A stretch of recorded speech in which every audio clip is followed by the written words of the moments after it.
So we are now working with scripts that are out there in our history and in our families, and sometimes even in our Christian workplaces or workplaces in general. One such script has to do with the team. I will take one for the team. And so it is your turn to take one for the team. And that one turn that you take for the team puts you out and may disable you. So for that script to run, what is it that I need in order to process properly, process correctly, whether I should take one for the team at this stage in my life or not? And other scripts, let's take a deeper look and see how to think about self care as someone who wants to let theology and practice meld together and allow it to be good for our soul and body.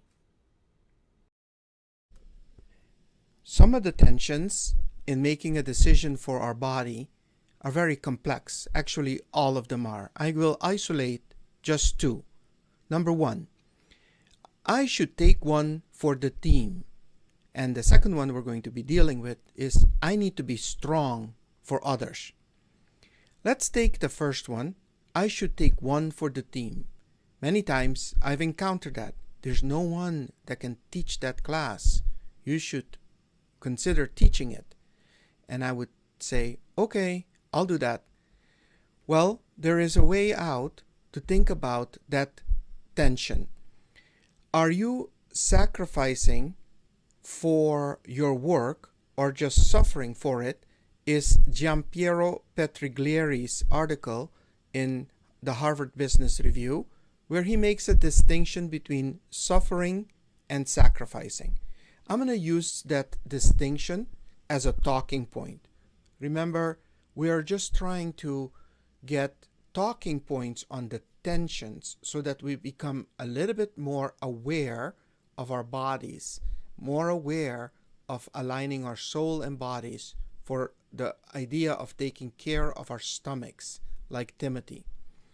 So, the difference between suffering and sacrifice is that in suffering, I have no other option but to suffer for the good of my community. The community must not be let down, ever. Sacrifice, however, is I choose within certain boundaries to sacrifice for my community. Saying no is not letting my community down. So sacrifice, says the author, is might be hurtful and exhausting, but it is a conscious choice. Sacrifice makes us who we are. Suffering is the result of feeling that we cannot slow down, or else we will be shamed and lose control. Suffering keeps us captive. So when I have this manipulative script in my brain, I should take one for the team. I should replace that with, am I sacrificing or suffering for the team? The constructive script should be, am I sacrificing or suffering for the team? And I want to sacrifice for the team. Sacrificing in the biblical term and biblical understanding then would be something I do with the power that God gives, the grace that God gives. And therefore I trust God with this task. It's not of the pressure, it's not coerced. It is something that is given and granted to me. The second script that I want to deal with is I need to be strong for others. Otherwise, there will be uncertainty. The book Anti-Fragile by Nassim Nicholas Taleb, Things That Gain from Disorder, can make us think about disorder and fragility in a certain way. And certainly he's not the only one voicing this. The Psalms talk about disorder and darkness. But again, as a talking point, the future cannot be predicted. So you have to settle with uncertainty, randomness, and volatility. So living in uncertainty and being at peace in it is perfectly fine.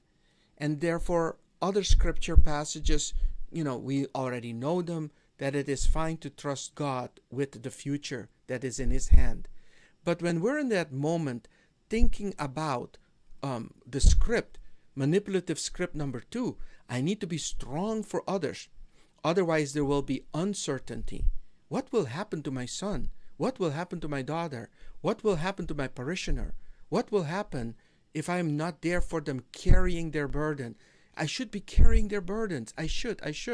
The constructive script number 2 is uncertainty can be embraced. It is okay to live in volatility. It's okay to be fine with letting chips fall where I don't know where they will fall. And so therefore I won't have the rescue mentality. I've dealt with only 2 scripts that are fighting and have fought in my personal life with self-care.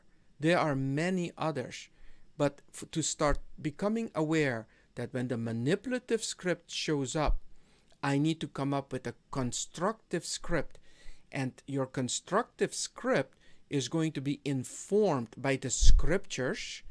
And what the problem with being informed by the scriptures for a theologian is, it's those same scriptures that have pushed me into being into the manipulative script.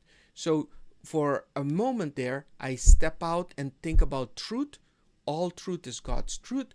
I look at social sciences and see if they have new categories for me to start thinking through, and then I go back to the scriptures.